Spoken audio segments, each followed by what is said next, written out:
Thank you, and apologies for being late. The last time I was in this room, Jean-Claude Trichet was sitting where Matt is now. And I had the privilege of working for him in the European Central Bank for 7 years, and also for interviewing him for the Irish Times in November 2005. And one of the first things he said to me was, you know, we don't think you people in Ireland are doing quite so well as you think you are doing. That was 4 years ago. Back in February, I interviewed him again for Newstalk, and he said something along the lines of, you know, we don't think you people in Ireland are doing as badly as you think you are doing. And it reminded me of an incident when I had a crappy job in the ECB of Y2K officer. Sure, you're all probably too young to remember Y2K. But I was attending one of these horrible meetings where we had to upgrade our computer programs. Economists have to use computer programs, and there was this American consultant who was hopping up and down saying, man, you know, you got to get your computer programs rewritten. You got to get rid of those hash signs and replace the zeros with hashes and get rid of inverted commas. Your whole system is going to crash. You know, the whole euro, the whole global financial system could collapse. Y2K is going to be a huge disaster. It's awful. You've got to listen to me, and you've got to pay me more money to give you advice of this nature. And there was a Frenchman called Jean-Pierre Godefroy was chairing the meeting, and he said, you know, monsieur, I don't think Y2K is a problem. I think that you think Y2K is a problem because you're American. I'm French. In France, we have seen Y1K. It was not a problem. I say that because I want to put a sense of perspective on what we're going through. Matt has written an excellent book about people. Pat has written an excellent book about a party. My book is about this country and how it works. And I would concur with many, but not all, of their observations. But I'm trying to take not the higher moral ground, but perhaps the bird's eye view, whereas they're on the ground looking at things in the ground level. And both views are extremely necessary and complementary. My book is called Back from the Brink. First of all, if I can get this to work, there are some shamelessly self-presenting, self-promoting reviews. I got an EU commissioner, I got a former head of politics in UCD. That's Jodie Corcoran from the Sunday Indo. That's Dan White. That's Joe Lee. That's enough of that. Projectile vomit in that direction, please.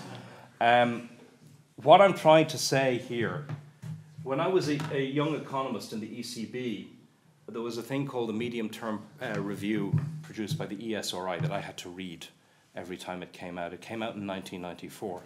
And when it came out in 1994, it predicted the Celtic Tiger. A lot of people claim to have, but actually it wasn't them. It was the ESRI, because you need boring nerds working in teams to make forecasts. Individuals can't do it.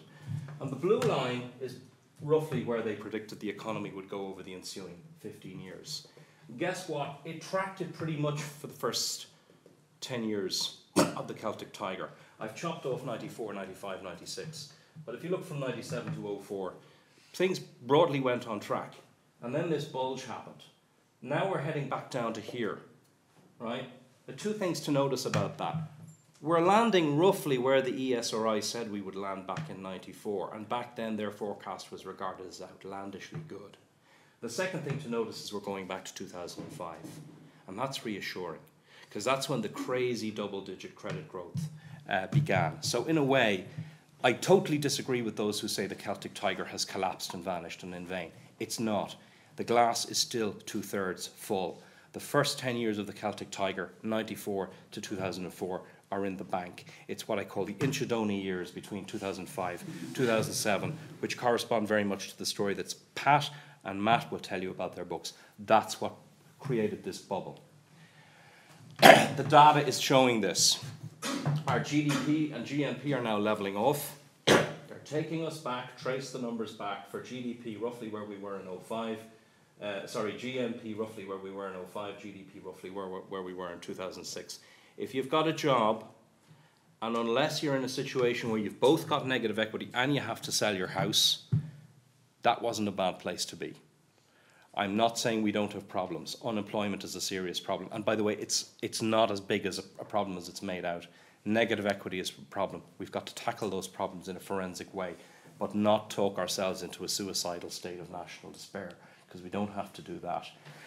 We'll end this recession with almost 1.9 million people. That's back where we were in 2005. That's 500,000 more people than were working in the economy in 1997. A lot of countries would like to have that performance. The live register has fallen for the first time in 2 years in October. It went up slightly in November, but that's part of the struggle when you get an economic turnaround. You get a month up, a month down. It shows the turning point is here. The unemployment level is not 422,000. People who say that should be taken up and put up against a wall and shot. Economists who know what they are talking about know that the quarterly National Household Survey is what measures unemployment. It's showing unemployment is 264,000, and it is going to fall below 250,000 in the next year. I read one headline by one Beano level economist, whom I won't mention, who said that unemployment was 400,000 and heading for 500,000. It's nonsense. Exports, best performance in the EU. Retail sales, again, back to where it was in 2005. The motor trade, new motor cars have completely collapsed, but that is a different story. That is conspicuous consumption. We don't make motor cars in this country, so that's not quite the problem some people think it is.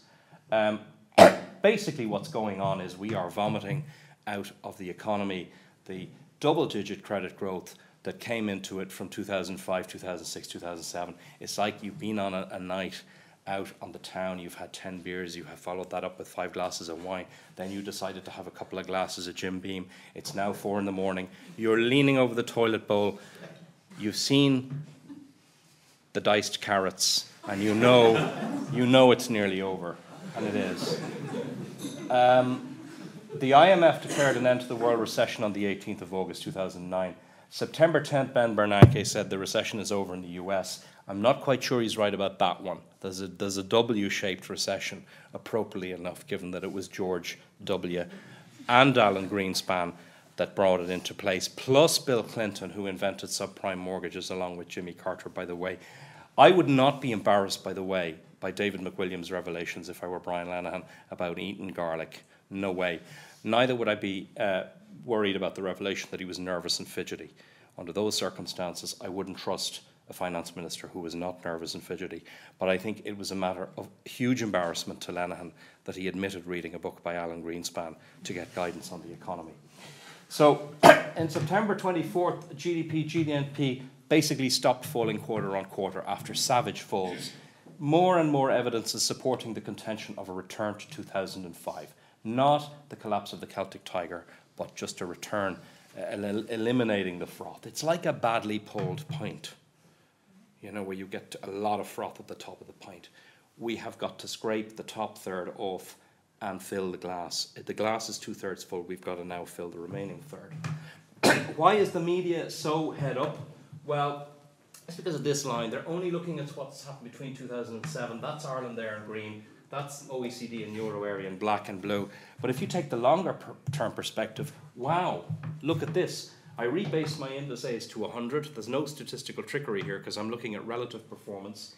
Even after the savage recession, we will end this having grown more than twice as fast as the OECD and the Euro area. And by the way, we will still have a living standard that is between 15 and 30% higher than the EU average. We'll have one of the fastest growing populations, and we'll have one of the lowest debt levels. Sorry, not one of the lowest debt levels in the EU, but a debt level that is lower than the Euro area average and the EU average. For a country that is young as Ireland, young countries needing, as they do, to increase their debt stock, that is actually a pretty good place to be. If you look even further back, since we joined the EU, our economy grew by 413%. The next highest was Spain. They only grew by 214, and we are way, way above them in terms of living standards. And even still, employment. Employment, I've said that. National debt, I've said that. I know we're all under time pressure. Fiscal crisis. The crisis is not a 27 billion gap. 9 billion of that borrowing is infrastructure. As far as I'm concerned, our kids and grandkids are going to benefit from that, so they can bloody well pay for it. Another 9 billion is cyclical. That will auto-correct once the Commission on Taxation is implemented. The real measure is 9 billion structural. That's what Lenihan needs to do the business on Wednesday. He'll do half the job on Wednesday, and if his backbenchers don't fall to bits, he'll do the remainder on December, and we will be largely out of it. My only worry is about the politics, and that's why I think my book and these guys' books, go pretty well together. Export performance best in Europe, I said that, but traded exports, 300% growth in 7 years. Ireland is a bicycle in a traffic jam. Asia is already growing by 8% a year. That's 2 billion people. We need a tiny slice of that to motor this small island of 4.5 million people in the next 10 or 20 years. If we get smart and cut our costs, we can do it. Of course we can do it. The NAMA Queens, in my view, are wrong.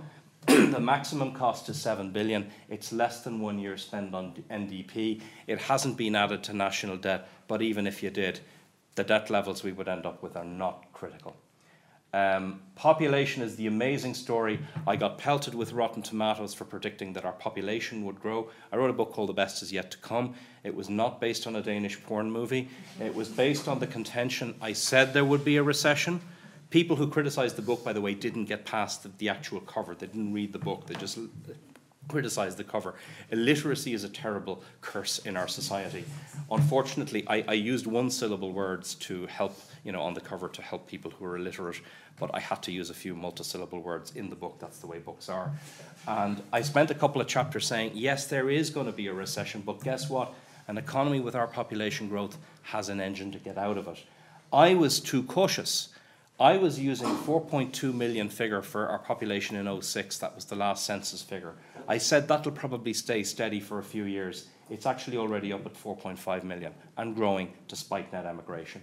Housing, I believe 2005 levels are affordable and competitive. I'm getting dirty looks here, so I better move on. The lowest population we'll have in 2026 is 4.9 million. The highest is 5.7 million. That's in the Republic. I'm a nationalist. Last refuge of a scoundrel. Our whole population, we're talking about short-term cycles, but we are undergoing as a nation a huge long-term cycle, and that is the recovery of our population back to pre-famine levels. These are not my numbers, these are EU Commission forecasts. That's what's going to happen to our country in our lifetime. We will hit 8 million on an all-island basis within about 20 or 30 years. The problem is we're not getting the density dividend. The state's population rose 8% in 4 years. The urban population rose only 4%. We've been building out. We need to build up. We need to get around the idea of the cities. The Danes brought cities to our shores 1,000 years ago. The problem was the wrong side lost the Battle of Clontarf, in my opinion.